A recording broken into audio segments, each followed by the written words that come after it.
উজনি অসমত নহ'ব, উজনি অসমৰ পৰা যাব লাগিব, উজনি অসমত এনেধৰণৰ ব্যৱস্থা আমি হ'বলৈ নিদিওঁ। এই 30টা জাতীয় দল সংগঠনৰ সীমা উজনি অসমৰ কেৱল কেইখনমান জিলাই নেকি? নামনি অসম আপোনালোকৰ গণ্ডিত নপৰে নেকি? নাই 1951 চনটোৱে অসমীয়া জাতিৰ কাৰণে এটা বেদনাদায়ক সাংঘাতিক ধৰণে দুখৰ বিদেশীৰ বোজা লওঁ বুলি লোৱা হ'ল, জাপি দিওঁ বুলি দিয়া হ'ল।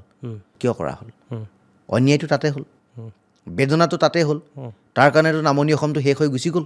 বসন্ত গগৈ যিগৰাকী টাই আহোম ছাত্ৰ সন্থাৰ তেওঁ এগৰাকী নেতৃত্ব লৈ আছে সভাপতি হিচাপে, হয়। তেখেত বৃহৎ অংকত ক'ৰবাত মেনেজ হৈছে বুলি চৰ্চা চলি আছে। ক'ব পাৰে, আপোনাৰ প্ৰশ্ন সোধাৰ অধিকাৰ আছে, আপুনি কোৱাৰ অধিকাৰ আছে, ক'ব পাৰে। 26ৰ যিটো বিধানসভা নিৰ্বাচন আছে, পোনপটীয়া প্ৰশ্ন যে 26ৰ বিধানসভা নিৰ্বাচনত আপুনি অখিল গগৈৰ বিপৰীতে শিৱসাগৰ সমষ্টিৰ পৰা নিৰ্বাচন খেলাৰ পৰিকল্পনা কৰিছে?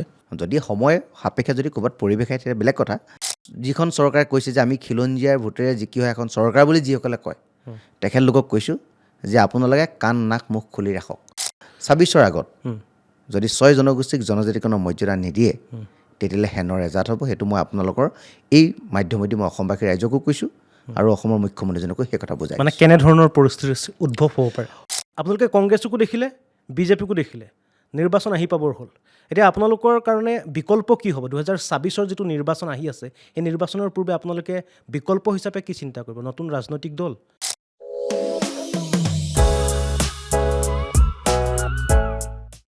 নমস্কাৰ, দীৰ্ঘদিনৰ অন্তত পুনৰ এটা ভডকাষ্টৰ নতুন খণ্ডলৈ আহিছোঁ আপোনালোকৰ মাজলৈ। আৰু আজি ভডকাষ্টৰ অনুষ্ঠানটোত এগৰাকী বিশেষ অতিথি আছে আৰু এই অতিথিগৰাকী আপোনালোকে হয়তো বিভিন্ন সময়ত দেখিছে বা বিভিন্ন সময়ত আপোনালোকে তেখেতৰ কথা জানে। আৰু সেইগৰাকী অতিথি হৈছে টাই আহোম ছাত্ৰ সন্থাৰ সভাপতি বসন্ত গগৈ।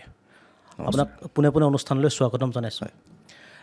আমি পোনে পোনে আপোনাক প্ৰশ্ন কৰিব বিচাৰিছোঁ। আচলতে যিহেতু শিৱসাগৰত এখন আন্দোলন আৰম্ভ কৰিছিল আপোনালোকে, খিলঞ্জীয়া জাতি মাতি ৰক্ষা, ভাষা ৰক্ষা বা এই বিভিন্ন ধৰণৰ বিষয়ক লৈ আপোনালোকে যিখন আন্দোলন আৰম্ভ কৰিছিল, কিন্তু এই আন্দোলনখন শেহতীয়া পৰ্যায়ত যদি চোৱা যায় ক'ৰবাত নহয় ক'ৰবাত আন্দোলনখন থমকি ৰৈছে নেকি? আপুনি কি ভাবে?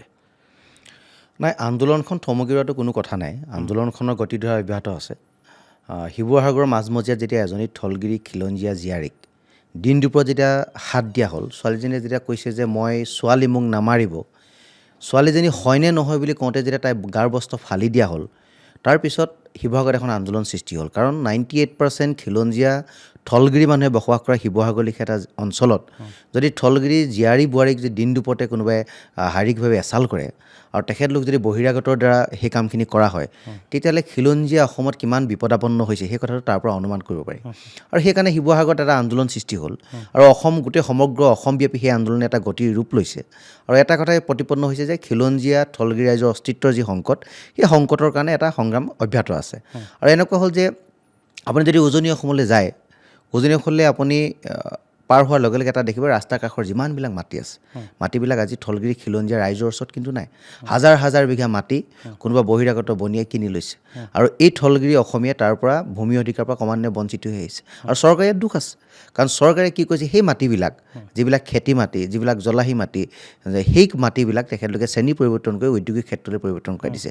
এইটো আমাৰ কাৰণে এটা ডাঙৰ প্ৰত্যাহ্বান। আৰু উজনি অসমত ক্ৰমান্বয়ে আপুনি দেখিবলৈ পাইছোঁ যে অৰ্থনৈতিকভাৱে আমাক কোঙা কৰি অনা হৈছে, ৰাজনৈতিক অধিকাৰ আমাৰ পৰা কাঢ়ি লৈ যোৱা হৈছে, সাংস্কৃতিকভাৱে আমাক আক্ৰমণ কৰা হৈছে, ভাষিকভাৱে আমাক ভাষিক সংখ্যা লঘুত পৰিণত কৰাৰ প্ৰচেষ্টা হাতত লৈছে। গতিকে তাৰ কাৰণে সংগ্ৰাম হৈছে আৰু সংগ্ৰামখনৰ গতিধাৰা অব্যাহত আছে। কোনো কাৰণত সংগ্ৰাম থমকি ৰোৱা নাই। আৰু অলপ দিনৰ পাছত এটা গণ আন্দোলন হ'ব। আমি যিটো আমি 1 লাখ মানুহৰ সমাৱেশ আমি কৰিবৰ কাৰণে প্ৰচেষ্টা হাতত লৈছোঁ আৰু অসমৰ বিভিন্ন প্ৰান্তত আমি সেই কামবিলাকৰ কাৰণে যোগাযোগ কৰি আছোঁ। আৰু অক্টোবৰ মাহৰ শেষৰ ফালে এটা বৃহৎ গণপ্ৰতিবাদ শিৱসাগৰৰ মাজমজিয়াত হ'ব।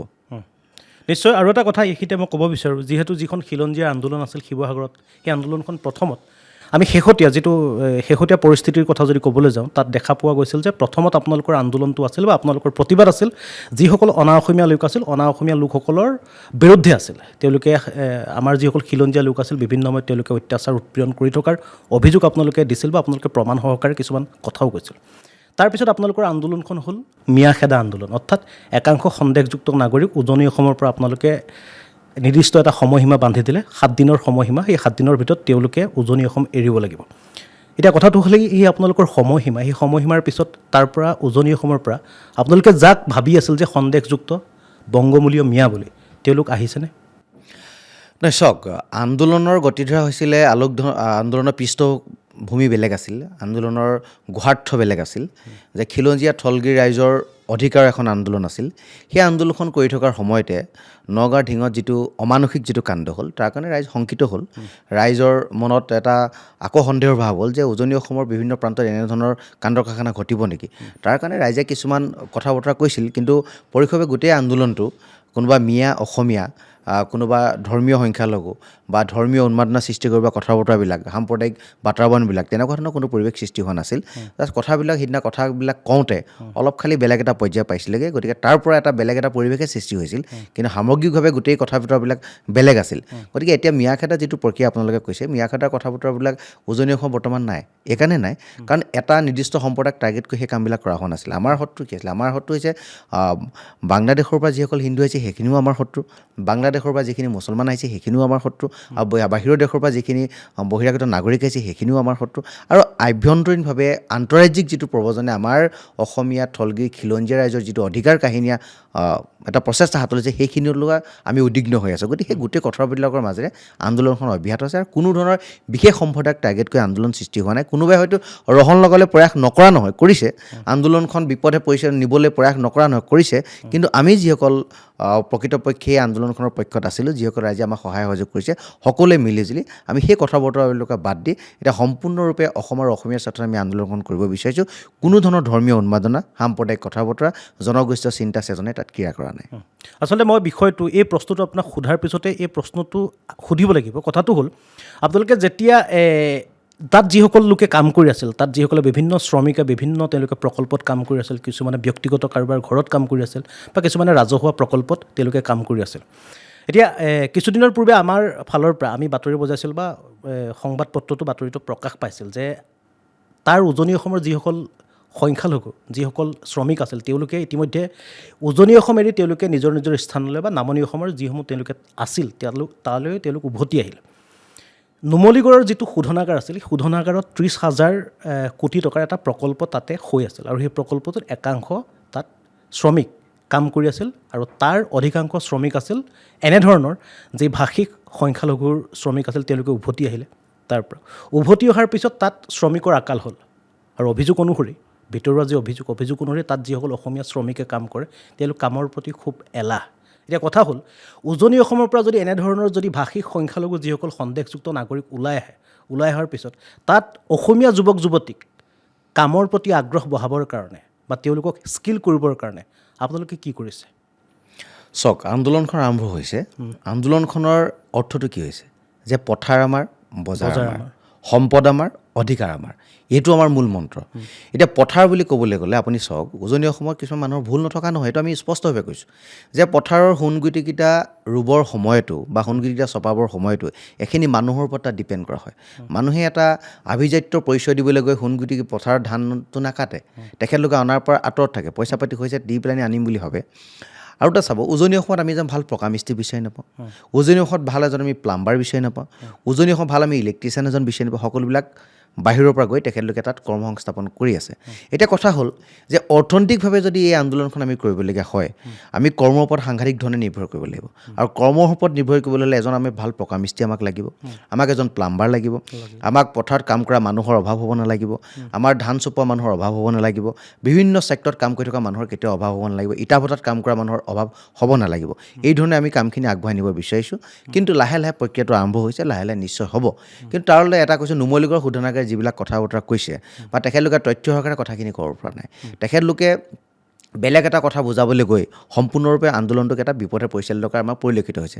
তেখেতলোকৰ মেনেজমেণ্টে কৈছে যে তেখেতলোক আমাৰ উজনি অসমৰ যিসকল সংগঠন আছে বা তেখেতলোকে খিলঞ্জীয়া যিবিলাক থলগিৰি ৰাইজৰ সংগঠন আছে তেখেতলোকে নুমলীগড় শোধনাগাৰৰ মুখৰ আগত বহিৰাগত শ্ৰমিক ইয়াত নানিব সেই কথাটো কোৱাৰ লগে লগে কৈছে যে আমাৰ 30,000 কোটি টকাৰ প্ৰকল্পটো লোকচানৰ সন্মুখীন হৈছে তাত কাম কৰা মানুহৰ অভাৱ হৈছে আমাৰ এটা প্ৰশ্ন যে কোনখিনি মানুহক তেখেতলোকে কৈছে দল সংগঠনবিলাকে কৈছে যে সন্দেহযুক্ত নাগৰিকক আপোনালোকে নল'ব সন্দেহযুক্ত নাগৰিক বহিৰাগত যিসকল বাংলাদেশী মূলৰ যিসকল মানুহ আছে তেখেতলোককে নল'বলৈ কৈছে তাততো এনেকৈ স্পেচিফাই কৰি দিয়া নাই যে আমুকক আপোনালোকে নল'ব আপোনালোকে ইয়াৰ পৰা বিতাড়িত কৰে সেইটো কথা নাই কৰা কিন্তু তাৰ লগে লগে তেওঁলোকে এটা কথা চাব লাগিব যে তেখেতলোকে কৈছে যে অসমীয়া ল'ৰাই কাম নকৰে অসমীয়া ল'ৰাক উদগনি কৰিব পৰাকৈ তেখেতলোকে কিমানটো স্কিল তৈয়াৰ কৰিব পাৰিছে তেখেতলোকে স্কিল ডেভেলপমেণ্টৰ কাৰণে আজি নুমলীগড় শোধনাগাৰৰ পৰা কিমান টকা ব্যয় কৰিছে আজি CSR ফাণ্ডৰ কিমান টকা ব্যয় কৰি স্কিল ডেভেলপমেণ্টৰ কাৰণে তেখেতলোকে কাম কৰিছে তাৰ তথ্য তেখেতলোকে দিব পাৰিব নেকি গতিকে নুমলীগড় শোধনাগাৰটো অসমীয়া থলগিৰি ৰাইজৰ হিয়াৰ আমঠু তাক লৈ অসমীয়া ৰাইজে গৌৰৱ কৰে কিন্তু তাৰ অৰ্থ এইটো নহয় যে তাত যি মন যায় তাকে কৰিব তাত ল'ৰাৰ অধিকাৰ আছে অসমীয়া ল'ৰাই তাত কাম কৰিব অসমীয়া ল'ৰাই কিয় কাম কৰিব নোৱাৰে এই যে নুমলীগড় শোধনাগাৰ ব্যক্তিজনে কৈছে আমাৰ ল'ৰা কাম কৰিব নাই আমাৰ ল'ৰাই যদি কেলকাতাত গৈ কাম কৰিব পাৰে আমাৰ ল'ৰাই যদি চাউথত গৈ যদি কাম কৰি থাকিব পাৰে দক্ষিণত গৈ প্ৰতিখন হোটেল প্ৰতিখন মল চিকিউৰিটি গাৰ্ড বাদ চব তেওঁলোকে কৰে তাত যে পাৰে অসমত কিয় নোৱাৰে অসমত কথা হ'ল যে অসমত গুৰুত্বটো প্ৰদান কৰা নহয় যে অসমীয়া ল'ৰাই কাম নকৰে বুলি তেখেতলোকে লেবাৰ খটাব নিবিচাৰে তেখেতলোকে পইচাটো দিব নিবিচাৰে কাৰণে তেখেতলোকে বেছি পইচা পাই কাৰণে বাহিৰলৈ গুচি যায় গতিকে স্কিলৰ ওপৰত ডিপেণ্ড কৰি যদি তেওঁলোকে কামবিলাক যদি দিয়ে নিশ্চয় অসমীয়াৰ উন্নতি হ'ব অসমীয়া উঠি অহা নৱপ্ৰজন্ম তাৰ পৰা এটা ফল এটা পাব গতিকে এই কথা বতৰাবিলাকৰ মেনেজমেণ্টৰ যথেষ্টখিনি দুখ আছে আৰু যিবিলাক উদ্যোগ ক্ষেত্ৰৰ লগত যিবিলাক মানুহ জড়িত হৈ আছে তেখেতলোকো বহিৰাগত মানুহ আনিব বিচাৰে কাৰণ খটুৱাই যদি পইচা নিদিয়ে কম হাজিৰা দি যদি তেখেতলোকক খেদাই দিব পাৰে কাৰণ তেখেতলোকক কওঁতা কোনো নোলাব ওচৰৰ ল'ৰাকেইটাই অসমীয়া থলগিৰি ল'ৰাকেইটাই যদি পইচা নাপায় তেতিয়া হাল্লা কৰিব তাহাঁতি যদি ক'ব যে আমাৰ প্ৰাপ্যটো আমাক দিব লাগিব এই কথা বতৰাবিলাকৰ কাৰণেও থলুৱা যুৱক যুৱতীসকলক বহু ক্ষেত্ৰত এই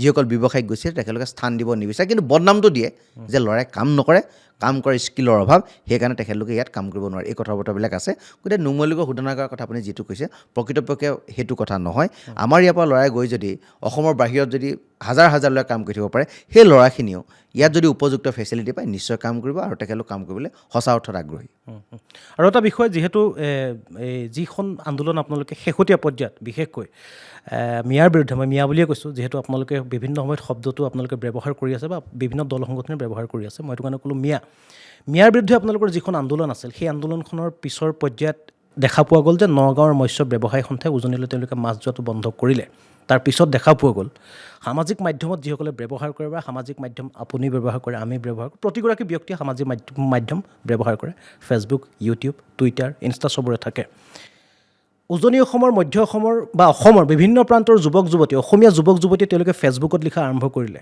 যে মিয়া মাছ নহ'লে আমি নোখোৱাকৈ নমৰোঁ বা মিয়া মাছ আমাক নালাগে আমি নিজে মাছ উৎপাদন কৰিম নিজে কাম কৰিম নিজে কিবা কৰিম কেৱল এই বিষয়টো তেওঁলোকে ফেচবুক বা সামাজিক মাধ্যমৰ ভিতৰতে আবদ্ধ হৈ আছে নেকি কিয়নো তেওঁলোকে কাৰণ ফেচবুকত তেনেধৰণৰ এটা কমেণ্ট লিখিলে বা তেনেধৰণৰ এটা বিষয় বা তেনেকুৱা ধৰণৰ কিছুমান বাক্য লিখিলে কমেণ্ট লাইক বা সেই বিষয়টোৰ ওপৰত মতামত দিবৰ কাৰণে হাজাৰজন তাত ভৰি পৰে কিন্তু প্ৰকৃতপক্ষে সেইসকল মানুহে কাম কৰিবৰ কাৰণে বা মৎস্য উৎপাদন কৰিবৰ কাৰণে বা পথাৰ আমাৰ সেই আন্দোলনটোত তেওঁলোকে গুৰি ধৰিবৰ কাৰণে তেওঁলোকে কিবা ব্যৱস্থা কৰিছে বা তেওঁলোকৰ কিবা ভৱিষ্যত আছে বুলি ভাবে চাওক আন্দোলনটো আৰম্ভ হৈছে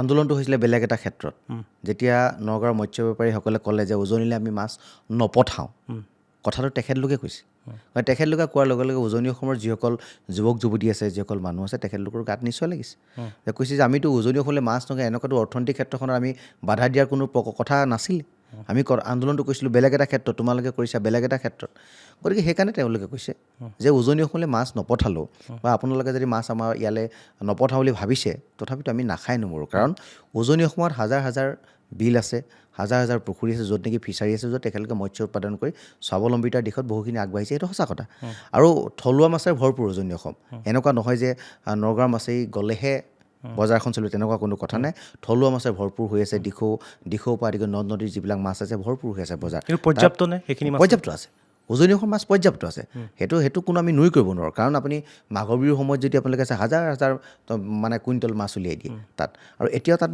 লোকেল মাছে চলিছে কিন্তু চালানী মাছৰ যিটো প্ৰভাৱ সেই প্ৰভাৱে সেই বজাৰখন কিছুমান ক্ষেত্ৰত ম্লান কৰিছে কাৰণ পইচাকে তেখেতলোকে নাপায় এজন মানুহে মাৰ্কেটত বজাৰ কৰিবলৈ হ'লে যদি 100 টকা লোকেল মাছটো হয় 40 টকাত চালানী মাছটো পোৱা যায় এনেকুৱা ধৰণৰ কথা বতৰাবিলাক থাকে গতিকে এই কথা বতৰাবিলাকৰ কাৰণে সেই মাছসমূহ উৎপাদন কৰাৰ ক্ষেত্ৰত অলপ বজাৰটো ধৰি ৰখাৰ ক্ষেত্ৰত অসুবিধা হয় কিন্তু তাৰ অৰ্থ এইটো নহয় যে নগাঁৱৰ মানুহে মাছ পঠালে উজনি অসম চলিব তাৰ অৰ্থ এইটো নহয় আৰু ল'ৰা ছোৱালীবিলাকে যিহেতু ফেচবুকত যি ধৰণে লিখি আছে এই ফেচবুকৰ কথা বতৰাবিলাক যদি প্ৰকৃতপক্ষে বাস্তৱ ক্ষেত্ৰলৈ যদি লৈ যায় আৰু যদি সেইটো উৎপাদনমুখী পৰিৱেশৰ মাজলৈ তেখেতলোকে লৈ যাব বিচাৰে মই ভাবোঁ নিশ্চয় এখন বজাৰ সৃষ্টি হ'ব য'ত নেকি পথাৰ বজাৰ আৰু পথাৰ আমাৰ বজাৰ আমাৰ এই শ্লোগানটো যিটো আমি দিছোঁ এইটোৱে আমি আগ্ৰহিত হ'ব পাৰিম। নিশ্চয় ধন্যবাদ, ভাল লাগিল।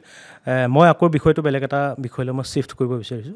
বিষয়টো হ'ল যিহেতু দিল্লীত আপোনালোকে শেহতীয়া পৰ্যায়ত দেখা পোৱা গৈছে যন্তৰ মন্তৰত আপোনালোকে ইতিমধ্যে 6টা জনগোষ্ঠীয়ে ইতিমধ্যে জনজাতিকৰণৰ দাবী কৰি আপোনালোকে দিল্লীত প্ৰতিবাদ সাব্যস্ত কৰিছে। ইয়াৰ পূৰ্বে আপোনালোকে বহু বছৰ পূৰ্বৰ পৰা আপোনালোকে চৰকাৰক দাবী তুলি আহিছে যে 6টা জাতিক জনজাতিকৰণ কৰিব লাগে। এতিয়া কথাটো হ'ল খিলঞ্জীয়া স্বাৰ্থ ৰক্ষা কৰিবৰ কাৰণে 6টা জাতিক জনগোষ্ঠীক জনজাতিকৰণ কৰিলেই খিলঞ্জীয়া স্বাৰ্থ ৰক্ষা সুৰক্ষিত হ'বনে? 101%। আজিৰ তাৰিখত আপুনি যদি চায় যে অসমত যদি অসমীয়াৰ দপদপনি চলিব লাগে, স্থলগিৰি খিলঞ্জীয়াৰ যদি অধিকাৰ অসমত থাকিব লাগে, অসম বিধানসভাখন যদি অনাদি অনন্ত কালৰ কাৰণে স্থলগিৰি খিলঞ্জীয়া প্ৰতিনিধিৰ কাৰণে যদি সুৰক্ষিত হ'ব লাগে, অসম বিধানসভাখন যদি বিধানসভাৰ মুখ্যমন্ত্ৰীজন যদি খিলঞ্জীয়া মনৰ মানুহ হ'ব লাগে, তেতিয়া 6 জনগোষ্ঠীক জনজাতিকৰণ দিয়াৰ বাদে কোনো গত্যন্তৰ নাই। এইখিনিতে কিন্তু এটা কথা থাকে যে চৰকাৰে জনজাতিকৰণৰ যিটো বিষয় সেই বিষয়টোক লৈ তেখেতলোকে বাতুলামি কৰিছে আৰু নিৰ্বাচনী ইছ্যু হিচাপে ইয়াক ব্যৱহাৰ কৰিছে। এতিয়া অতি শেহতীয়াকৈ 2019 চনৰ 9 জানুৱাৰী তাৰিখে বিলখন ৰাজ্যসভাত উঠিল আৰু চৰকাৰৰ যিকেইটা এজেঞ্চি আছে, anthropology survey of India, register general of India, tribal affairs, সকলোৱে ক'লে যে অসমৰ আহোমকে ধৰি 6 জনগোষ্ঠীৰ জনজাতিকৰণ পাব পৰা সকলোবিলাক ক্ৰাইটেৰিয়া আছে আৰু তেখেতলোকে বিলখন পাছো কৰি দিছে। পাছ কৰি বিলখন ৰাজ্যসভাত গৈ উঠিল। উঠাৰ পিছত কথাটো কি হয় মুখ্যমন্ত্ৰী ডাঙৰীয়াই আমাক নকয় আৰু মুখ্যমন্ত্ৰী ডাঙৰীয়াক যেতিয়া কথাটো সোধা যায় তেতিয়া তেওঁ কয় যে অসমৰ 6 জনগোষ্ঠীক যদি জনজাতিকৰণৰ মৰ্যাদা দিয়া হয় তেতিয়াহ'লে অসমত যিবিলাক এক্সিষ্টিং যিবিলাক ট্ৰাইবেল আছে তেখেতলোকে অসমত ল এণ্ড অৰ্ডাৰ পৰিৱেশ সৃষ্টি কৰিব। কেতিয়াবাতো তাতকৈ এখাপ আগুৱাই গৈ তেওঁ কৈছে যদি তেখেতলোকক জনজাতিকৰণৰ মৰ্যাদা প্ৰদান কৰা হয় তেতিয়া অসমত তেজৰ নৈ বব। এই কথাষাৰ তেখেতৰ মুখেৰে কোৱা কথা। এতিয়া আমাৰ প্ৰশ্ন হ'ল অসমৰ ৰজা আমি তোমাক পাতিছোঁ, গণতান্ত্ৰিক ৰাজ্যখনৰ গণতান্ত্ৰিকভাৱে নিৰ্বাচিত হোৱা ৰজা তুমি, খিলঞ্জীয়া স্থলগিৰি ৰাইজে তোমাৰ ওপৰত আস্থা ৰাখিছে, বিশ্বাস ৰাখিছে আৰু নিৰ্বাচনী ইস্তাহাৰত তোমালোকে প্ৰকাশ কৰিছা যে আমি যদি কেন্দ্ৰৰ ৰাজ্যত চৰকাৰ বনাওঁ তেতিয়াহ'লে অনাগত 6 মাহৰ ভিতৰত অসমৰ 6 জনগোষ্ঠীক জনজাতিকৰণৰ মৰ্যাদা দিম। সেইটো তোমালোকে এটা হিচাপত স্বীকাৰ কৰিছা যে জনজাতিকৰণৰ যিটো বিষয় সেইটো এটা ন্যায্য দাবী, সেইটো সাংবিধানিক দাবী আৰু সেইটো এটা কনষ্টিটিউচনেল দাবী। এই কথা তোমালোকে কৈছা। কোৱাৰ পিছত আজি তোমালোকে ল এণ্ড অৰ্ডাৰ চিটুৱেশ্যনৰ কথা কৈছা। অসমত যদি ল এণ্ড অৰ্ডাৰ চিটুৱেশ্যনটো ক্ৰিয়েট হয় তেতিয়াহ'লে অসমৰ মুৰব্বী হিচাপে সেই ল এণ্ড অৰ্ডাৰ পৰিস্থিতিটো দমন কৰাৰ দায়িত্বটো তোমাৰ। কাৰোবাৰ মনত যদি সন্দেহ আছে সন্দেহ দূৰ কৰাৰ দায়িত্বটো তোমাৰ। কিন্তু তাকে নকৰি কিয় জাতি জনগোষ্ঠীবিলাকৰ মাজত ডিভাইড এণ্ড ৰুল পলিচি তোমালোকে খেলিব বিচাৰিছা? তেওঁলোকে কৈছে যে এক্সিষ্টিং যিবিলাক ট্ৰাইবেল আছে, এক্সিষ্টিং ট্ৰাইবেলবিলাকে তেখেতলোকৰ অধিকাৰবিলাক সৰ্ব হ'ব বুলি ভাবি অসমৰ 6 জনগোষ্ঠীৰ জনজাতিকৰণৰ বিৰুদ্ধে আচৰণ কৰিছে। এতিয়া আমি স্পষ্টভাৱে তেখেতলোকক কৈছোঁ যে এক্সিষ্টিং যিবিলাক ট্ৰাইবেল আছে তেখেতলোক ভূমিপুত্ৰ স্থলগিৰি খিলঞ্জীয়া, গতিকে তেখেতলোকৰ অধিকাৰ কাঢ়ি আনি অসমৰ 6 জনগোষ্ঠীক অধিকাৰ দিব নালাগে। আমি OBC যিটো 20%, OBC 20% যিটো আমি ভোগ কৰি আছোঁ তাৰ পৰা কাটি দি 6 জনগোষ্ঠীক জনজাতিকৰণৰ মৰ্যাদা আপোনালোকে দিয়ক, যিহেতু 6 জনগোষ্ঠীৰ গোটেই মানুহবিলাক সেই 27%ত সোমাইছে কাৰণ OBCত সোমাই আছে। আমি গ'লে OBC ভাহে গুচি যাম। গতিকে সেই যিটো বাস্তৱসন্মত কথা সেইটো চৰকাৰে সেই কামটো নকৰে, কেৱল মাত্ৰ ৰাজনীতি নামৰ ৰাজনীতি কৰে। কংগ্ৰেছে যিটো ৰাজনীতি কৰি থৈ আমাক ঠগি থৈ গ'ল সেই একে প্ৰলোভনৰ ৰাজনীতি বৰ্তমান বিজেপি চৰকাৰখনে কৰিছে। কিন্তু এটা স্পষ্ট কথা 26ৰ আগত যদি 6 জনগোষ্ঠীক জনজাতিকৰণৰ মৰ্যাদা নিদিয়ে তেতিয়াহ'লে হেনৰ এজাত হ'ব। সেইটো মই আপোনালোকৰ এই মাধ্যমেদি মই অসমবাসী ৰাইজকো কৈছোঁ আৰু অসমৰ মুখ্যমন্ত্ৰীজনকো সেই কথা বুজাই। মানে কেনেধৰণৰ পৰিস্থিতিৰ উদ্ভৱ হ'ব পাৰে? পৰিস্থিতি চাওক, পৰিস্থিতি এনেকুৱা নহয় যে অসমত কটাকটি মৰামৰি হ'ব, কিন্তু এখন গণতান্ত্ৰিক বিধি ব্যৱস্থাৰ মাজত আমি চলি আছোঁ। এখন সংবিধানক আমি সন্মান জনাইছোঁ, সংবিধানৰ প্ৰস্তাৱনাই আমাক অধিকাৰ দিছে, প্ৰস্তাৱনাই দিয়া অধিকাৰবিলাক আমি তোমালোকৰ পৰা ভোগ কৰিব বিচাৰিছোঁ। সেই অধিকাৰ তোমালোকে আমাৰ পৰা কাঢ়ি লৈছা বা পাকে প্ৰকাণ্ঠে ৰাজনীতি কৰি তাৰ পৰা আমাক দূৰত ৰাখিব বিচাৰিছা। গতিকে এইবাৰো তাৰ আমি সেই প্ৰলোভনৰ ৰাজনীতি আমি ভুল নাযাওঁ। 26ৰ বিধানসভা ইলেকশ্যন এটা সিদ্ধান্ত হ'ব, গণতান্ত্ৰিক সিদ্ধান্ত হ'ব, ৰাজনৈতিক সিদ্ধান্ত হ'ব। যি ৰাজনৈতিক সিদ্ধান্ত আৰু যি গণতান্ত্ৰিক সিদ্ধান্তই চৰকাৰ আৰু দলক শলঠেকত পেলাব আৰু উজনিৰ গোটেই জাতিৰ জনগোষ্ঠীকেইটা সংঘবদ্ধভাৱে এটা প্ৰত্যাহ্বান থিয় কৰাব বিজেপিৰ বিৰুদ্ধে। এই ক্ষেত্ৰত বিৰোধীৰ ভূমিকা কি বুলি ভাবে? বিৰোধীয়ে যেনেদৰে আপোনালোকে 6টা জনগোষ্ঠীয়ে জনজাতিকৰণৰ কাৰণে যিটো আন্দোলন আপোনালোকে দীৰ্ঘদিনৰ পৰা কৰি আছে, বছৰ বছৰ ধৰি কৰি আছে, এই বিষয়টোক লৈ বিৰোধীৰ ভূমিকা কি বুলি ভাবে? বিৰোধীয়ে আপোনালোকৰ লগত আছেনে? আপোনালোকক বিৰোধীয়ে সংগ দিছেনে? বিৰোধীক লৈ বিষয়টো আপোনালোক খুব আশাবাদী? আজিৰ যি বিৰোধী তেখেতলোক 15 বছৰ শাসনত আছিল। আমাৰ যিটো দাবী সেইটো দীৰ্ঘদিনীয়া দাবী, স্বাধীনোত্তৰ কালৰ পাছৰে দাবী। বহুতে স্বাধীনোত্তৰ কালৰ আগৰ দাবী, কিছুমানে স্বাধীনোত্তৰ কালৰ পাছত কৰিছে। 6 জনগোষ্ঠীৰ দাবীটোক লৈ পেলাই কংগ্ৰেছে 15 বছৰ খালে। আৰু তেখেতলোকে ক'লে যে আমি 6 জনগোষ্ঠীক জনজাতিকৰণৰ মৰ্যাদা দিমেই, আমি কোনো ক্ষেত্ৰত তাৰপৰা পিছ নহওঁ, কাৰণ অসম আৰু অসমীয়াৰ ভৱিষ্যতৰ স্বাৰ্থত এই কামটো কৰিব লাগিব। সেই কথাটো কংগ্ৰেছে কৈছিলে। কিন্তু 15 বছৰ শাসন কৰিলে। মুখ্যমন্ত্ৰীজন থলগিৰি খিলঞ্জীয়া মনৰ মুখ্যমন্ত্ৰী আছিলে, কিন্তু তেখেতলোকে আমাক ঠগিলে। আৰু ঠগাৰ ফল তেখেতলোকে পালে। চৰকাৰৰ পৰা তেখেতলোক উফৰি গ'ল। তেখেতলোকৰ অৰাজক পৰিস্থিতি সৃষ্টি হৈছে নিজৰ দল আৰু চৰকাৰৰ মাজত সেই সময়তে, কাৰণ তেখেতলোকে আমাক ঠগিছে, প্ৰলোভনৰ ৰাজনীতি কৰিছে, মিথ্যা আশ্বাস চলিছে। তাৰপিছত যেতিয়া বিজেপিয়ে যেতিয়া আমাক ক'লে যে আপোনালোকক আমি দিম, সেই বুলি ক'লেতে আমি 6 জনগোষ্ঠীৰ ৰাইজে তেখেতলোকক সহায় কৰিছিলোঁ, সংগ দিছিলোঁ, চৰকাৰ বনোৱাত অহোপুৰুষাৰ্থ কৰিছিলোঁ যে আমাক কিবা এটা দিম বুলি কৈছে, গতিকে চৰকাৰখন বনাব লাগে, আমি জনজাতিকৰণৰ মৰ্যাদা পাম। জনজাতিকৰণৰ মৰ্যাদা পোৱাৰ লগে লগে 6 জনগোষ্ঠীৰ ৰাইজ সুৰক্ষিত নহয়। অসম আৰু অসমীয়া সুৰক্ষিত হ'ব। অসমৰ সম্পদৰ ওপৰত অসমীয়া অধিকাৰ থাকিব। অসমৰ প্ৰতিটো বায়'ডাইভাৰ্চিটিৰ ওপৰত থলগিৰি খিলঞ্জীয়া ৰাইজ প্ৰতিনিধিৰ অধিকাৰ থাকিব। এই কথাখিনি আমি বিচাৰিছিলোঁ। এই কথাখিনিৰ কাৰণে আমাক জনজাতিকৰণ বিচাৰিছোঁ। কিন্তু বিৰোধীয়ে বৰ্তমান সময়ত যি ধৰণে গুৰুত্ব প্ৰদান কৰিব লাগে সেই ধৰণে গুৰুত্ব প্ৰদান কৰা নাই। ৰাজনীতি নামৰ ৰাজনীতি কৰিছে। গৌৰৱ গগৈ ডাঙৰীয়া পাৰ্লিমেণ্টত যদিও কথাখিনি উলিয়াইছে, সেই কথাখিনি কিমান দূৰ বাস্তৱসন্মত সেই কথাখিনি আমি ধৰিব পৰা নাই। কাৰণ তেখেতৰ দেউতাকে মুখ্যমন্ত্ৰী আছিলে, এটা সময়ত 15 বছৰ কাল খাই থৈ গ'ল। তেখেতে কি কৰি থৈ গ'ল?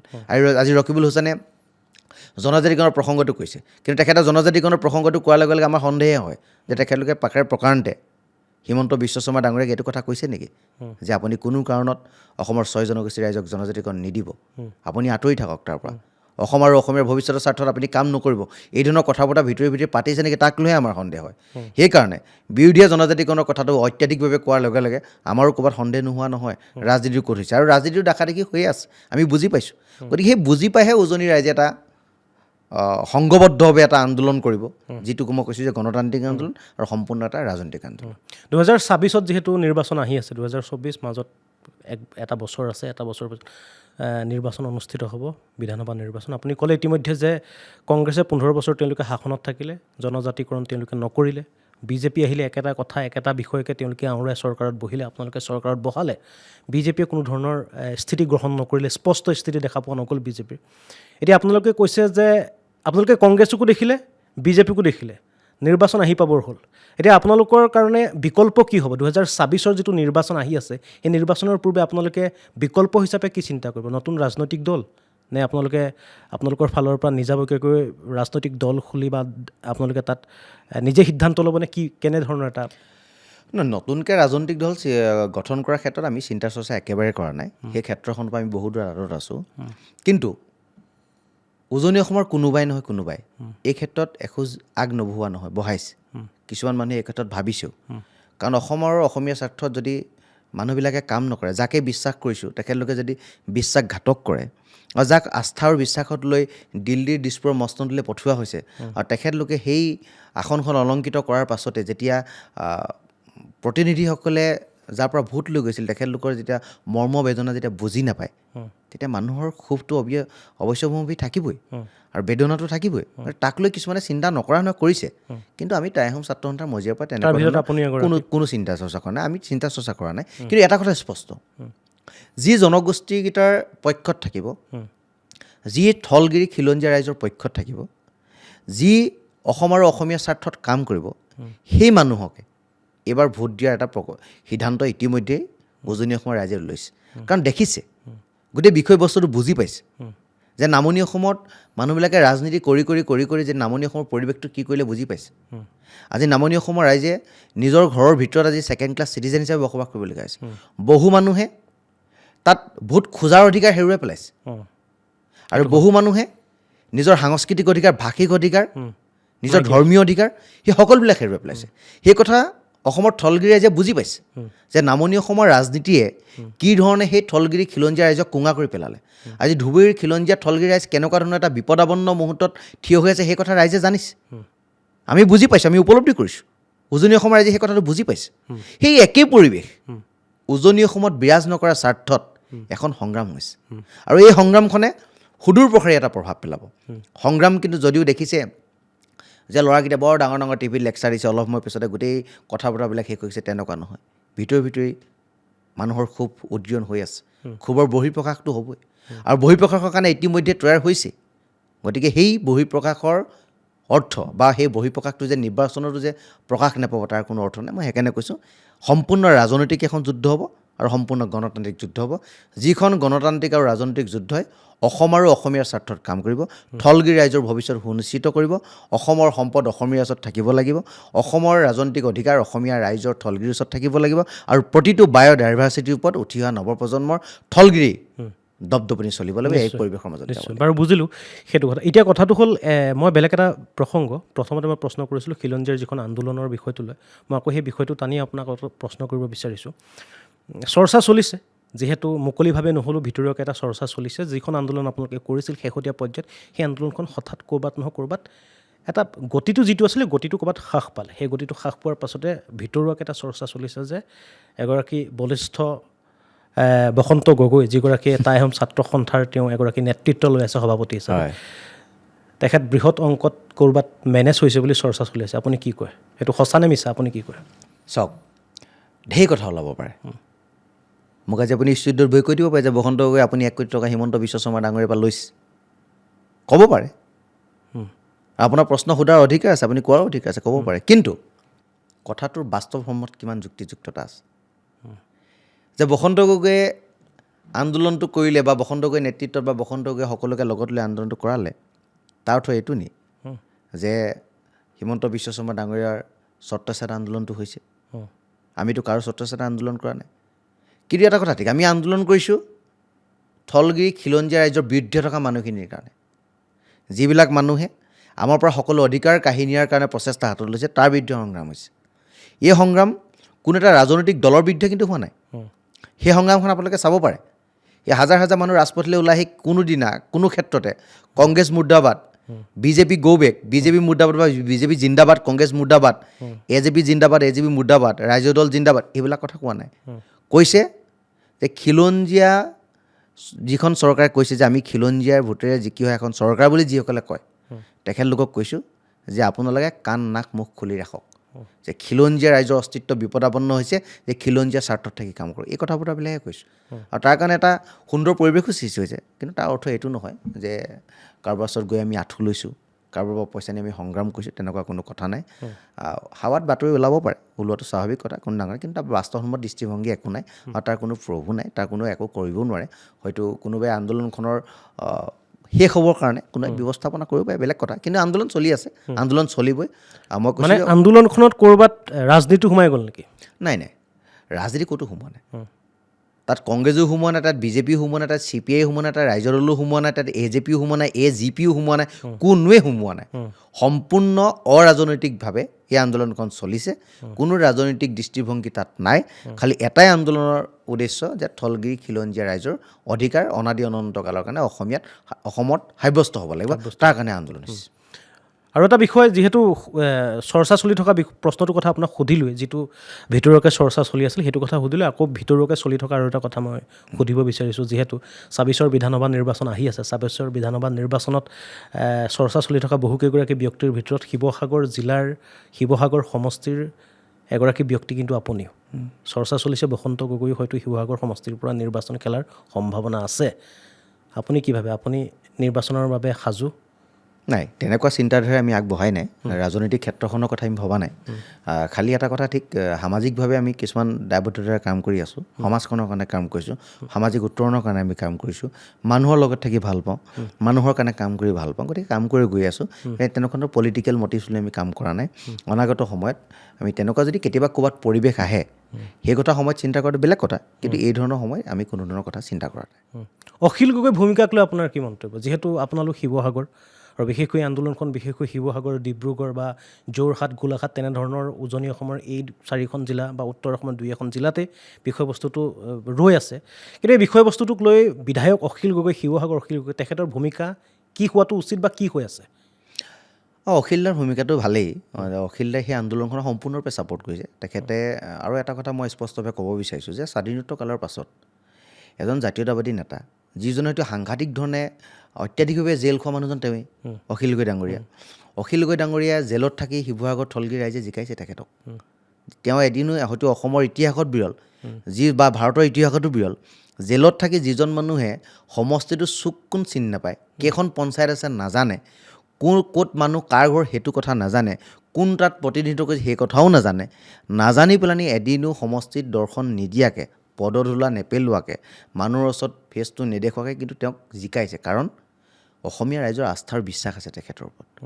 তেওঁ এজন জাতীয়তাবাদী নেতা আৰু ৰাইজৰ কাৰণে কাম কৰি তেখেতে জেললৈ গৈছে, দেখিছে কিমান দিন জেলত থাকিছে। গতিকে তেখেতৰ ভূমিকাক লৈ প্ৰশ্নবোধক চিন আনিবলগীয়া একো নাই। আমাৰো তেনেকুৱা ধৰণৰ প্ৰশ্নবোধক চিন নাই তেখেতক লৈ। কাম ভালেই কৰি আছে, ৰাইজৰ স্বাৰ্থত কাম কৰিছে, ৰাইজৰ হৈ কাম কৰিছে।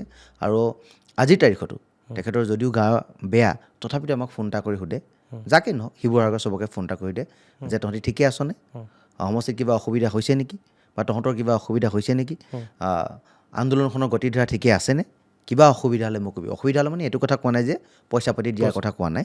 যদি কিবা অসুবিধা হয়, তহঁতৰ যদি ক'ৰবাত কিবা কথা বতৰাত যদি কিবা অসুবিধা আছে মোক কবি, মই ব্যৱস্থাপনাটো কৰি দিম। এই ধৰণৰ চিন্তাৰ চৰ্চাই আগবঢ়া এজন ব্যক্তিক আমিতো কেতিয়াও বেয়া পাব নোৱাৰোঁ।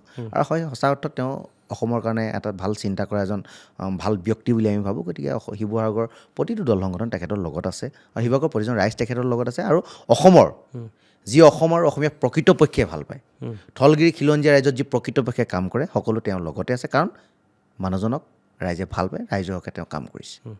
আৰু টাই আহোম ছাত্ৰ সন্থাই হওক বা 30টা জাতীয় দল সংগঠনেই হওক, বিভিন্ন সময়ত উজনি অসমত আন্দোলন হৈ থকা, উত্তৰ অসমত আন্দোলন হৈ থকা, এই 30টা জাতীয় দল সংগঠনৰ সীমা, অসমৰ সীমা উজনি অসমৰ কেৱল কেইখনমান জিলাই নেকি? নহয়, সেই কথাটো নহয়। মই সিদিনা স্পষ্টভাৱে এটা কথা কৈছোঁ যে মানে মই এইটো কাৰণে ক'লোঁ, হয় হয়, আপোনালোকে যেতিয়াই আন্দোলন কৰে বা আপোনালোকৰ 30টা দল সংগঠনেই হওক বা 12টা দল সংগঠনেই হওক, আপোনালোকৰ আন্দোলনৰ যিকোনো ধৰণৰ আন্দোলনতে দেখা পোৱা যায়, অধিকাংশ আন্দোলনতে দেখা পোৱা যায় উজনি অসমত নহ'ব, উজনি অসমৰ পৰা যাব লাগিব, উজনি অসমত এনেধৰণৰ ব্যৱস্থা আমি হ'বলৈ নিদিওঁ, নামনি অসম আপোনালোকৰ গণ্ডিত নপৰে। নাই, শদিয়াৰ পৰা ধুবুৰীলৈকে পৰে। তেনেহ'লে উজনি অসমক কিন্তু লৈ আপোনালোকে কেৱল বাস্তৱ কথাটো কোনটো, যে উজনি অসমৰ এটা প্ৰান্ত, যিটো প্ৰান্তত বৰ্তমান ঠলগিৰি খিলঞ্জীয়া ৰাইজে দপদপাই আছে, সেই প্ৰান্তটো আমি চাৰিবেটো সুৰক্ষিত কৰি ল'ব বিচাৰিছোঁ। নামনিৰ পৰিৱেশ আমি তাত আনিব বিচৰা নাই। কিন্তু তাৰ অৰ্থ এইটো নহয় যে নামনি আৰু মধ্য অসমৰ ঠলগিৰি খিলঞ্জীয়া ৰাইজক আমি এৰি দিছোঁ। আমি কৈছোঁ যে বৰপেটাত যিসকল ঠলগিৰি খিলঞ্জীয়া ৰাইজ আছে, তেখেতলোকৰ লগতো আমি আছোঁ। নলবাৰীত যিসকল ঠলগিৰি খিলঞ্জীয়া ৰাইজ আছে, তেখেতলোকৰ লগতো আছোঁ। ধুবুৰীতো আছোঁ, ৰাভা হাছঙতো আছোঁ। আমি প্ৰতিটো প্ৰান্ততে আছোঁ। কিন্তু তেখেতলোক দুৰ্যোগপূৰ্ণ মুহূৰ্তত এই সময়ত আছে, কাৰণ সেই সময়ৰ ৰাজনীতিৰ কথাটো বেলেগ আছিল। আৰু তেখেতলোকৰ হয়তো ক'ৰবাত নহয় ক'ৰবাত সহিষ্ণুতাৰ কাৰণে, ক'ৰবাত নহয় ক'ৰবাত দুৰ্বলতাৰ কাৰণে এখিনি মানুহক, এখিনি বিদেশীক তাক স্বদেশীৰ মৰ্যাদা দিয়াৰ কাৰণে তাৰ পৰিৱেশটো বেলেগ হৈ গুচি গ'ল। সেই পৰিৱেশটো উজনি অসমত আহিবলৈ দিব এইকাৰণেই বিচৰা নাই, যিহেতু আমিও শেষ হৈ গুচি যাম। এটাই প্ৰান্ত আছে য'ত নেকি এতিয়া ঠলগিৰি অসমীয়া দপদপাই আছে। সেই প্ৰান্তটো যদি শেষ হৈ গুচি যায়, তেতিয়া অসমত অস্তিত্বহীন এটা অসমীয়া জাতিলৈ পৰ্যবেক্ষিত হ'ব এই থকা অসমীয়া মানুহখিনি। গতিকে সেইটো আমি কৰিব বিচৰা নাই। কিন্তু তাৰ অৰ্থ এইটো নহয় যে উজনি অসমীয়া নামনি মধ্য অসমীয়া আমি ডিভাইড কৰিছোঁ, এইটো নহয়। আমি সকলোকে লগত লৈ আন্দোলন কৰিব বিচাৰিছোঁ। কিন্তু যিকণ বাচি আছে সেইকণো আমি অত্যাধিকভাৱে সুৰক্ষিত কৰি ল'ব বিচাৰিছোঁ। আমি সেইটোৱে কৰিব বিচাৰিছোঁ। আচলতে আপোনালোকৰ বিষয়টো এনেকুৱা ধৰণৰ, মানে যদি অসমখনক আমি এখন গাঁও বুলি ধৰোঁ, যদি এখন জিলাক আপোনাৰ ব্যক্তিগত এটা ঘৰ বুলি ধৰোঁ, প্ৰথমতে আপোনালোকে ঘৰখন সুৰক্ষিত কৰিব বিচাৰিছে, 100%। আৰু তাৰপিছত আপোনালোকে পৰ্যায়ক্ৰমে গাঁওখনৰ সুৰক্ষাৰ কথা চিন্তা কৰিব। কৰিছোঁ। বিষয়টো তেনেধৰণৰ। হয়। এতিয়া মই আকৌ আপোনাক এটা প্ৰশ্ন কৰিব বিচাৰিছোঁ, যিহেতু শেহতীয়া পৰ্যায়ত আজিৰ দিনটোত মুখ্যমন্ত্ৰী হিমন্ত বিশ্ব শৰ্মাই এটা মন্তব্য দিলে তেখেতে, আৰু মন্তব্যটো আছিল এনেধৰণৰ যে 1951 চনৰ যিসকল লোকে NRCত তেওঁলোকৰ নাম আছে, সেই অঞ্চলটোৰ এটা বিশেষ অঞ্চলৰ কোনো অঞ্চল বান্ধি দিয়া নাই, মই কৈছোঁ যে NRCত যিসকলৰ নাম আছে, 1951 চনৰ পূৰ্বে যিসকল লোকে NRCত তেওঁলোকৰ নাম আছে, সেইসকল মানুহৰ ভিতৰতে মাটি ক্ৰয় বিক্ৰয় আদান প্ৰদান এই বিষয়টো হ'ব। এই সম্পৰ্কত ইতিমধ্যে এখন প্ৰস্তাৱ তেওঁলোকে প্ৰেৰণ কৰিছে, হয়তো প্ৰস্তাৱখন গৃহীত হ'লে আইনৰ ৰূপান্তৰ হ'ব। এই বিষয়টোক লৈ কি কয় আপোনাৰ? এনেধৰণৰ 1991 চনত যিসকল NRCত লোক আছিল, সেইসকল লোকৰ মাজত মাটিৰ ক্ৰয় বিক্ৰয় বিষয়টোৱে খিলঞ্জীয়াৰ মাটি অধিকাৰ সুৰক্ষিত কৰিবনে? 1951 চনটোৱে অসমীয়া জাতিৰ কাৰণে এটা বেদনাদায়ক, সাংঘাতিক ধৰণে দুখৰ। সমগ্ৰ ভাৰতবৰ্ষৰ এটাই ভিত্তিবৰ্ষ 1951, অসমৰ কাৰণে 1971। 20 বছৰ বিদেশীৰ বোজা লওঁ বুলি লোৱা হ'ল, জাপি দিওঁ বুলি দিয়া হ'ল, চুক্তি কৰি আমি মানি ল'লোঁ যে আমাক বিদেশীৰ বোজা দিয়ক, আমি ল'বলৈ প্ৰস্তুত আছোঁ। কিয় কৰা হ'ল? অন্যায়টো তাতে হ'ল, বেদনাটো তাতে হ'ল, তাৰ কাৰণেতো নামনি অসমটো শেষ হৈ গুচি গ'ল। ধৰ্মৰ ফালৰ পৰা, সংস্কৃতিৰ ফালৰ পৰা, ভাষাৰ ফালৰ পৰা, অৰ্থনৈতিক ফালৰ পৰা, সকলো ফালৰ পৰা তাত গ্ৰাস কৰিলে। গতিকে মই চৰকাৰখনক, হিমন্ত বিশ্ব শৰ্মা ডাঙৰীয়াক এটা অনুৰোধ কৰিব বিচাৰিছোঁ, ভিত্তিবৰ্ষক লৈ তেখেতলোকে কিয় কাম নকৰে? কিয় সমগ্ৰ ভাৰতবৰ্ষৰ এটা ভিত্তিবৰ্ষ, অসমৰ বেলেগ এটা ভিত্তিবৰ্ষ, তাক লৈ আপোনালোকে কিয় কাম নকৰে? আপোনালোকৰতো শক্তি আছে, কৰোঁ বুলি ক'লে আপোনালোকে কৰিব পাৰে। এতিয়া যিটো কথা কৈছে 1951 কথা, ভূমি আইনৰ যিটো কথা কৈছে, সেই আইনখন কেইখন জিলাত প্ৰযোজ্য হ'ব? কেইখনমান জিলাতে প্ৰযোজ্য হ'ব নে সমগ্ৰ অসমতে প্ৰযোজ্য হ'ব? মাটি যদি অসমীয়া ওচৰত নাথাকে, খিলঞ্জীয়া থলগিৰিৰ ওচৰত যদি মাটিৰ অধিকাৰটো নাথাকে, তেতিয়াহ'লে অসমটো অসমীয়া হৈ নাথাকিব। অসমটো কেতিয়াবা বিদেশী চৰণীয়া পথাৰত গোটেইখনেই হৈ গুচি যাব। বহিৰাগতৰ আগ্ৰাসনে অসমীয়া জাতিক কোঙা কৰি পেলাব। এই কথা বতৰাবিলাক খিলঞ্জীয়া থলগিৰি ৰাইজৰ মনৰ এই মুখ্যমন্ত্ৰীজনে বুজাটো খুবেই প্ৰয়োজন। আৰু যদি তেখেতে ৰাজনীতিক স্বাৰ্থসিদ্ধিৰ কাৰণে কেৱল মাত্ৰ 2খন বা 3খন জিলা সামৰি কামবিলাক কৰিব বিচাৰিছে, তেতিয়াহ'লে অসম আৰু অসমীয়া ইয়াৰ পৰা সুৰক্ষিত নহয়। যিদৰে ডিলিমিটেশ্যনৰ পৰা অসম আৰু অসমীয়া জাতিটো সুৰক্ষিত নহয়, ঠিক সেইদৰে এই ভূমি আইনৰ পৰা সুৰক্ষিত নহয়। যদি কৰিব বিচাৰিছে 1951 ভিত্তিবৰ্ষ আধাৰত যদি কৰিব বিচাৰিছে, সমগ্ৰ অসমৰ গোটেই অঞ্চলবিলাকক সামৰি লওক। যিদৰে ধুবুৰীক সামৰি ল'ব, নলবাৰীক সামৰি ল'ব, বৰপেটাক সামৰি ল'ব, ঠিক সেইদৰে ধেমাজি, লখিমপুৰ, তিনিচুকীয়া, শদিয়া, ডিব্ৰুগড়, শিৱসাগৰ, সকলো প্ৰান্তক সামৰি লওক। তেতিয়াহে অসমীয়া বাচিব, অসম বাচিব, ভূমিৰ অধিকাৰ অসমীয়াৰ ওচৰত থাকিব, অসমীয়া অসমত আছোঁ বুলি দবদবাই কথা ক'ব পাৰিব। কিন্তু ৰাজনীতিৰ নামত যদি ৰাজনীতি কৰে, ভোটৰ অংকত যদি কথা বতৰাবিলাক কৰে, 1951টো যদি কেৱল মাত্ৰ ৰাজনীতিৰ স্বাৰ্থত যদি ব্যৱহাৰ কৰে, তেতিয়াহ'লে আকৌ একেই পৰিৱেশ হ'ব। গতিকে তাক লৈ আমি বিশেষ আশাবাদী নহয়, কিন্তু আমি তেখেতৰ ওপৰত বিশ্বাসো আছে, নথকা নহয়। মুখ্যমন্ত্ৰীজনৰ আস্থাটো আছে, তেখেতে কাম কৰোঁ বুলি ক'লে কৰি দেখায়। গতিকে আমাৰ এইটোও বিশ্বাস যে আপুনি কৰোঁ বুলি ক'লে যদি কৰি দেখাব পাৰে, গতিকে ভূমিখিনি অসমীয়া মানুহৰ ওচৰত থ'ব পৰাকৈ এটা ব্যৱস্থাপনা আপুনি আপোনাৰ দিনত কৰি থৈ যাওক। সেইটো আপোনালোকৰ মাধ্যমেদি অসমৰ মুখ্যমন্ত্ৰীজনলৈ আমাৰ বিশেষভাৱে অনুৰোধ। অনুষ্ঠানটো শেষ কৰিম, কিন্তু অনুষ্ঠানটো শেষ কৰাৰ পূৰ্বে মই আপোনাক আকৌ এটা প্ৰশ্ন কৰিব বিচাৰিছোঁ, যিহেতু প্ৰশ্নটো এনেধৰণৰ। আচলতে বাহিৰত বিষয়টো চলি আছে বেলেগ ধৰণে, কিন্তু আপোনাৰ পৰা উত্তৰটো পালোঁ বেলেগ ধৰণে, কিন্তু ক'ৰবাত নহয় ক'ৰবাত আমি বিচৰা উত্তৰটো আপোনাৰ পৰা নেপালোঁ যেন লাগিছে। মই সেইকাৰণে প্ৰশ্নটো আপোনাক আকৌ এবাৰ কৰিছোঁ। 26ৰ যিটো বিধানসভা নিৰ্বাচন আছে, পোনপটীয়া প্ৰশ্ন যে 26ৰ বিধানসভা নিৰ্বাচনত আপুনি অখিল গগৈ বিপৰীতে বা অখিল গগৈ বিপৰীতে হয়তো আপুনি শিৱসাগৰ সমষ্টিৰ পৰা নিৰ্বাচন খেলাৰ পৰিকল্পনা কৰিছে। চ'ৰ্চটো ক'ত মই গম নাপালোঁ, ক'ৰ পৰা আপোনালোকে কথাবিলাক আনিছে মই সেইটোও গম নাপালোঁ। কিন্তু আপুনি যিহেতু মোক সুধিছে, উত্তৰটো মই পোনপটীয়াকৈ দিছোঁ। তেনেকুৱা ধৰণৰ ৰাজনৈতিক পৰিকল্পনাৰে আমি আগবঢ়া নাই। অখিল গগৈ ডাঙৰীয়াৰ লগত তেনেকুৱা ধৰণৰ কথা বতৰা হোৱা নাই, বা তেখেতে সেই তেনেকুৱা ধৰণৰ চিন্তা চৰ্চা আমি আগবঢ়া নাই। কিন্তু যদি সময় সাপেক্ষে যদি ক'ৰবাত পৰিৱেশ আহে তেতিয়া বেলেগ কথা, কিন্তু সেই কথা আমি সময়ত ভাবিম। কিন্তু এতিয়া তেনেকুৱা ধৰণৰ কোনো কথা বতৰা নিশ্চয়। কিন্তুতো আপুনি কিন্তু শব্দটোৱে ক'ৰবাত নহয় ক'ৰবাত এটা অপশ্যন এৰি দি গ'ল। বাৰু যেই নহওক সেই অপশ্যনটো 26ৰ নিৰ্বাচনৰ পূৰ্বে দেখা যাব যে আচলতে অখিল গগৈৰ বিৰুদ্ধে বা অখিল গগৈৰ বিপৰীতে আপুনি সেই সময়ত নিৰ্বাচনৰ পূৰ্বে ক'ত থাকে কি কথা সেইটো দেখা যাব। কিন্তু চৰ্চা চলি থকা বিষয়টো মই আপোনাক প্ৰশ্ন কৰিলোঁ, আৰু যেই নহওক আপোনাৰ লগত কথা পাতি ভাল লাগিল। সাম্প্ৰতিক সময়ত যথেষ্টকেইটা বিষয়, এই বিষয়কেইটা আপোনাক সামৰি প্ৰশ্নকেইটা কৰিলোঁ, আপুনিও খুব সুন্দৰকৈ উত্তৰকেইটা দিলে।